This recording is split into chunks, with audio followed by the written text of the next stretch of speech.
বাংলাদেশ বনাম West Indies ODI সিরিজের প্রথম ম্যাচ কে জিতবে ম্যাচের আগেই ফলাফল ফাঁস করলো জ্যোতিষী টিয়া পাখি। দর্শক বিস্তারিত জানুন সম্পূর্ণ ভিডিওতে। আফগানিস্তানের বিপক্ষে চরম ব্যর্থতায় হোয়াইট ওয়াশ হয়েছে বাংলাদেশ, কিন্তু এবার তাদের টার্গেট ওয়েস্ট ইন্ডিজ সিরিজ। জিততে মরিয়া টাইগাররা। 18 তারিখে দুপুর 1:30 মুখোমুখি হবে বাংলাদেশ ও ওয়েস্ট ইন্ডিজ। 3 ম্যাচ সিরিজের প্রথম ওয়ানডেতে মুখোমুখি হবে দুই দল। সাম্প্রতিক সময়ে টাইগারদের পারফরমেন্স একটু হতাশাজনক। শেষ 5 ম্যাচে মাত্র একটিতে জয়। অন্যদিকে ক্যারিবিয়ানরা খুব ভালো একটা অবস্থানে নেই, কিন্তু শেষ 2 ম্যাচে তারা জয় পেয়েছে। মুখোমুখি পারফরমেন্স বলছে শেষ 5 ওয়ানডেতে 3বার জিতেছে ওয়েস্ট ইন্ডিজ আর 2বার জয় পেয়েছে বাংলাদেশ। এই ম্যাচটাই হতে পারে বাংলাদেশের ফেরার লড়াই।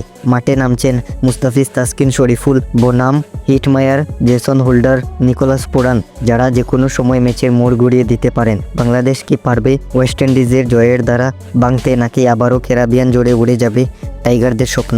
এদিকে ম্যাচের আগেই ফলাফল ফাঁস করলো জ্যোতিষী টিয়া পাখি। পাখিটির সামনে দুই দলের 2টি পতাকা রাখা হয়। সে বাংলাদেশের পতাকাটিই পছন্দ করে। তবে কি মিরপুরে জিততে চলেছে বাংলাদেশ, নাকি জিতবে ওয়েস্ট ইন্ডিজ?